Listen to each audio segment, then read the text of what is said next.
Capricorn. This is Lena with Cicalia Botanicals. I am here today with your April 2020 Tarot Horoscope reading. I've already gone ahead and laid out the cards so we could get this reading going. For your theme cards this month, I pulled from the Divine Feminine Oracle and actually a tarot card for your two theme cards for April 2020. First, we have Rita of Capricorn, the patroness of impossible causes. I am miraculous. My prayers create powerful channels of possibility. So here's your Divine Feminine Oracle. And then from the Deviant Tarot deck, one of my favorite tarot decks, we have the Seven of Wands. So I'm going to read from you. It's a little bit long, but it's very interesting, this card. I've had this deck for a while now. I've actually never pulled Rita of Capricorn.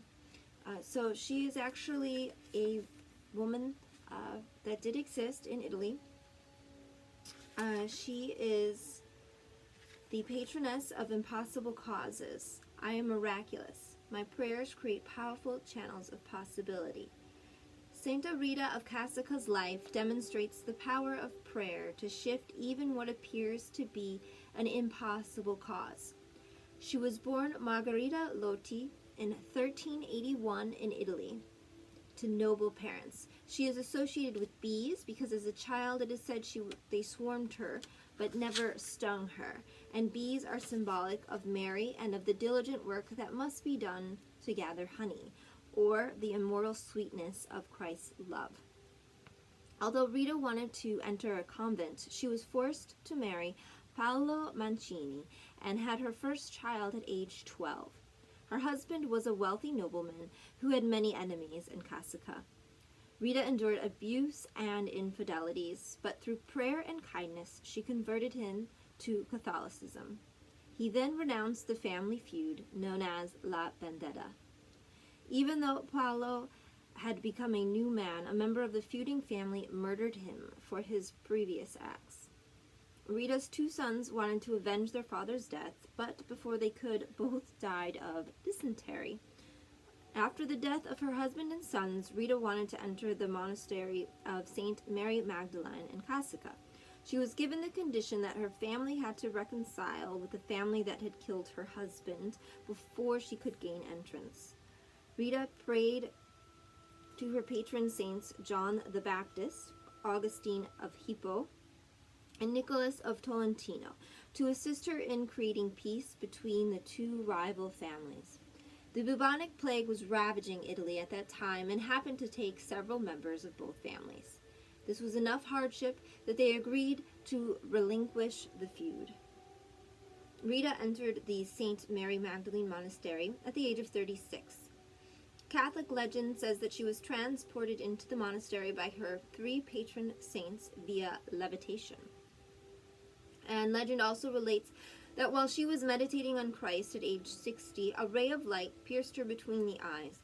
The stigmata remained there until her death of tuberculosis in the monastery in 1457.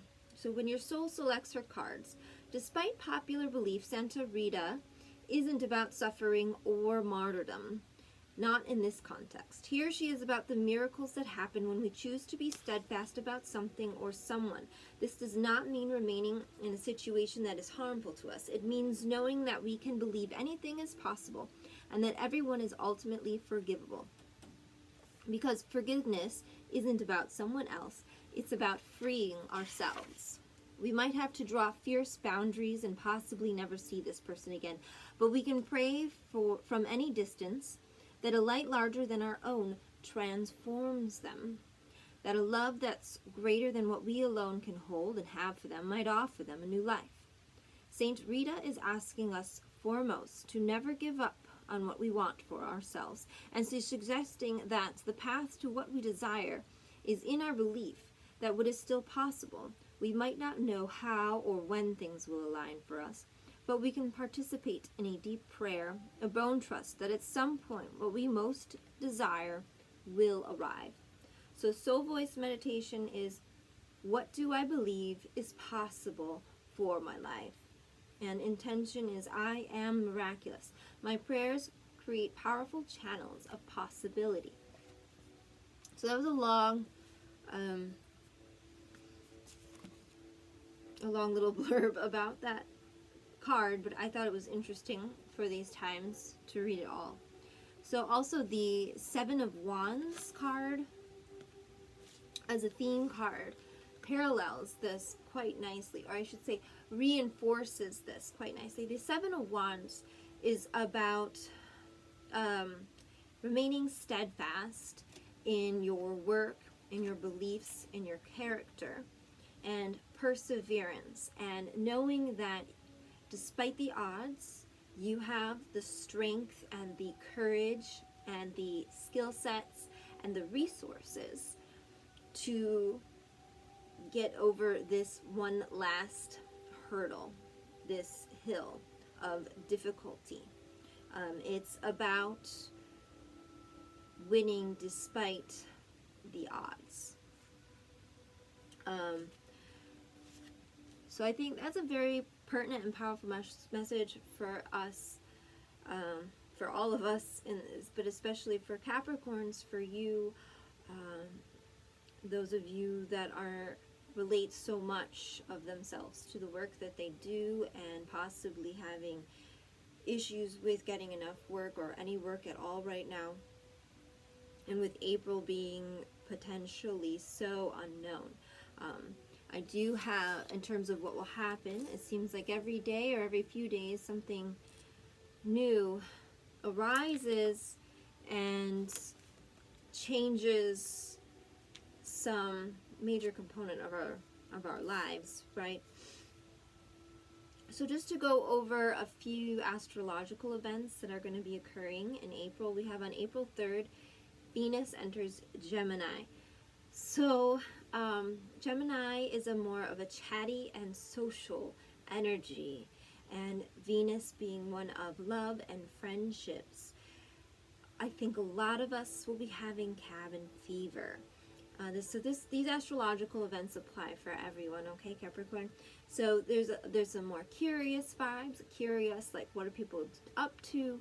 What can I do or not do right now? A lot more, maybe some people have kind of gone within in the previous couple of weeks that are now ready to come out and start talking, be a little chattier, really find a stronger need to have more fun, to get out, to read more, to research more, to talk about ideas. Lots of mental energy in relationships going on right now. And that's April 3rd. April 7th, the full moon will be in Libra. This is a balancing energy about peace, about harmony, about compromise, especially in relationships. You might have more of a desire to spend more quality time with your partner or your significant other, and feeling more connected and putting some of your own personal concerns or needs aside to benefit the greater whole, or your person in your relationship or your work, or whatever it is that this is affecting, what area of your life this is affecting you the most this month. On April 19th, the sun moves into Taurus. So the need for security is going to begin to be more strongly felt. I personally believe that around this time is when the collective energy shifting towards really maybe stressing about needing more of the security, that things are going to start shifting ever so slightly more in that direction. There is going to be more of a need to nest, to make the home cozier, but also more grounded in our emotions. So maybe some of the high stress that was out here, of the chaos of not knowing what's going to come next or happen next, shimmers down to a more grounded and rational or practical level. It's important, though, to be aware of some lazy tendencies or energies. This is still a time where you need to be proactive about figuring out your next steps in life and what you need to be doing. Don't just, mellow in the moment of whatever you might not, need to do, or lesser expectations right now, because that might kick you in the butt later. And that's for everybody. Again, this Taurus energy, it would be a great idea to get out and exercise outdoors right now. You're going to really benefit from more physical energy pursuits. A great way to get some stress out, some anxiety out. Go for a run. Go play some sort of sport outside.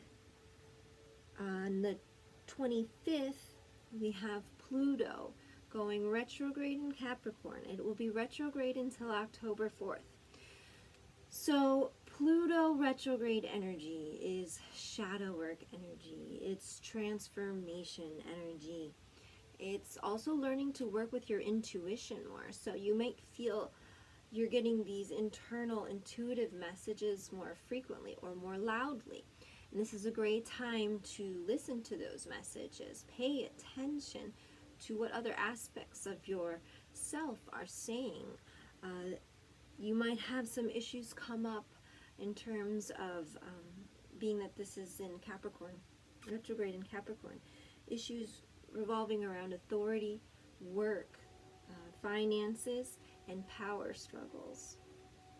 So wherever you have unfinished business or loose ends in your life, things that you need to grow in, you'll find that those are the areas that you're going to have more of a struggle with, and that this is actually a time to do the work to grow in those areas. And then on April 27th, we have Mercury moving into Taurus.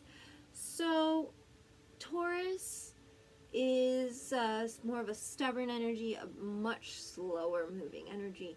So Mercury, the planet of communication, you might find communication slows down. Decisions are made a lot more slowly.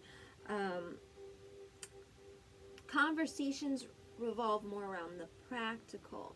You might be moving more towards practical ideas and away from the more spiritual aspects of life, getting down to communicating about what needs to be done on a practical level to make things function and press on and press forward. So as the month progresses, I hope that you can use those astrological events to your benefit and realize, things are always in flux and things are always changing. And this doesn't mean what I like to incorporate what is going on with the planets, because it is a good way to say, okay, maybe this is happening in my life right now because this is happening astrologically, and to not get too upset about external events, right? And to allow yourself to work with energies to benefit your life the best.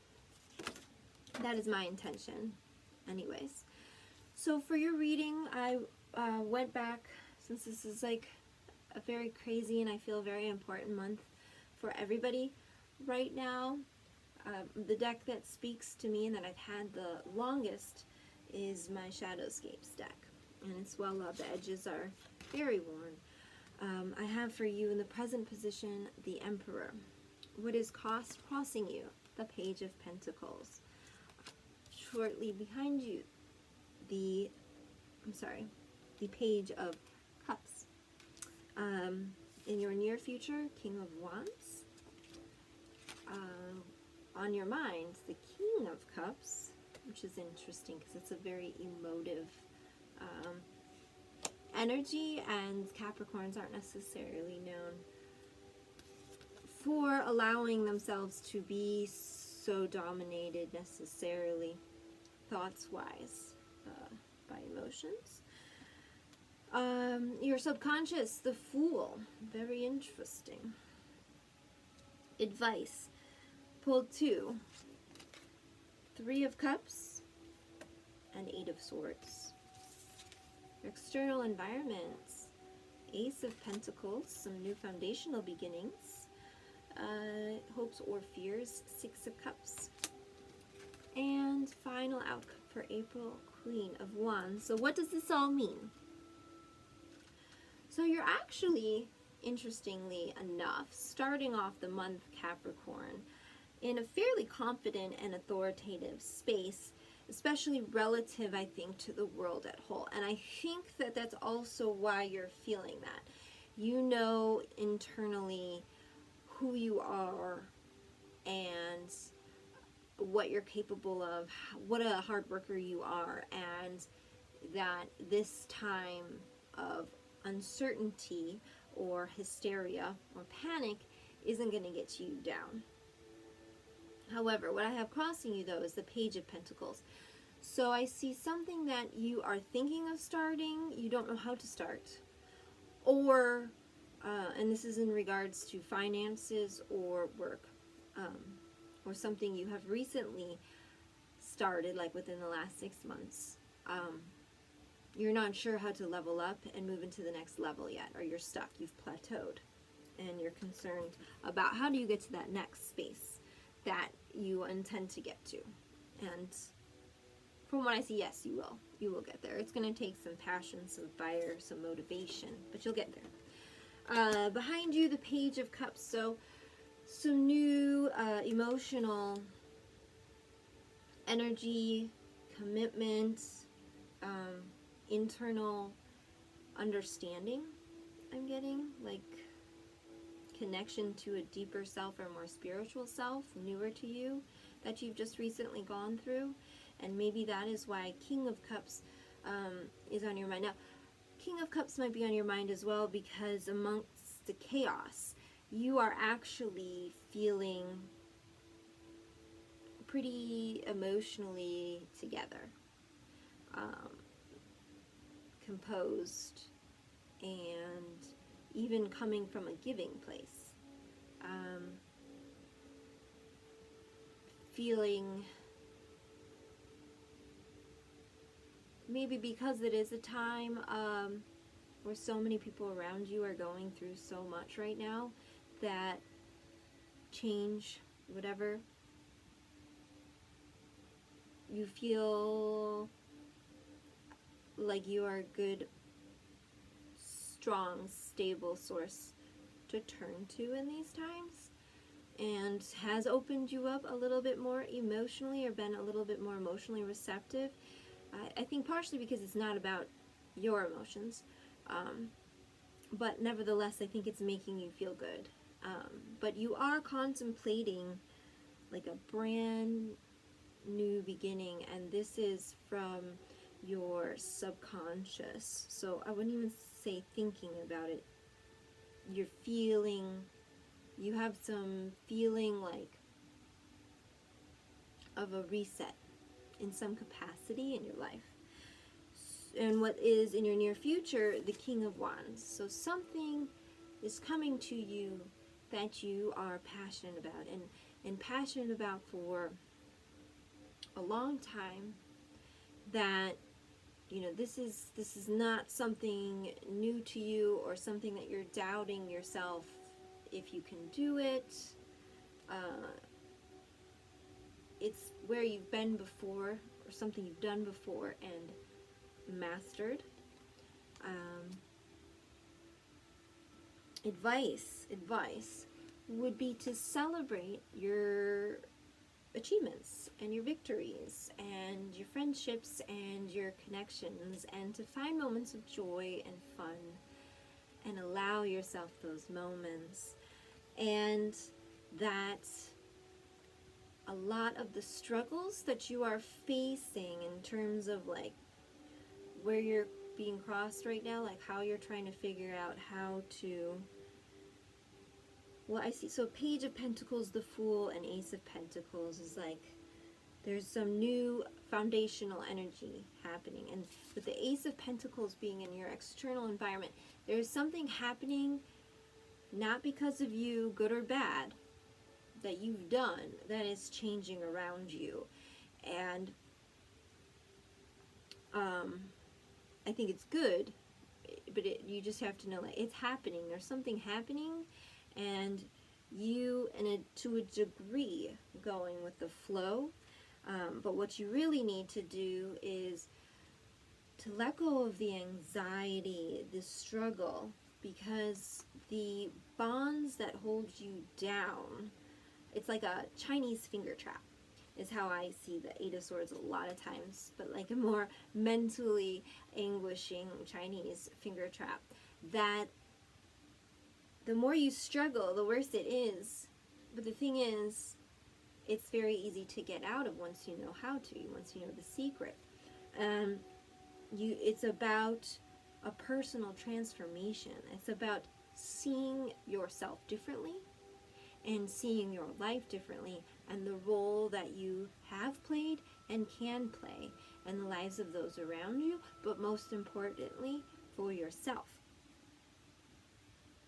So there's with this Pluto in retrograde energy happening at the end of the month, I think that you're going to be forced with a lot of this shadow work. And the key, I think, for you is the self-awareness to see what you're doing to yourself mentally, and that you have the power to change that. And when you change that mentally, the world around you will change. For your hopes, we have the Six of Cups. So there is some childhood dream, energy, joy that you wish for, that you yearn for, to have back. And I see, the final card we have, so your short-term, long-term, final outcome cards, we have the King of Wands and the Queen of Wands. I think you guys had this pairing last month of King and Queen, so that's very interesting. So this very strong, passionate, creative pursuits that you are following, energy that's really like aligning quite well. You have both the yin and the yang going for you. So at the end of the month, I think you're doing a little bit of the work, and honestly the universe is going to be doing a lot of it for you and around you. It's just a matter of having the confidence and staying your ground and persevering through the difficult moments, and you will see this new beginning, this new way of being, manifesting before you in this really incredible, forever life transforming way. And I don't want that to sound scary, because I actually think it's of your deeper desires, and that there's just been some sort of like fear or also probably fear and a combination of beliefs that no longer serve you, that are holding you back. So letting go of those beliefs, following your passion, and in a both passive and assertive way when necessary. Tuning into the intuition that is developing deeper within you. I do see there's a lot of foundational building. I see this moment in time as your reset, rebuild moment. And as your theme card this month has to do with prayer and possibility, I think it's really important for you, wherever you pray, to do your mantras, to come up with a prayer of what is important to you, what you would like to see happen. Be specific if you feel it's necessary to be specific, but also maybe be open-ended about how things happen, or in your mindset, right?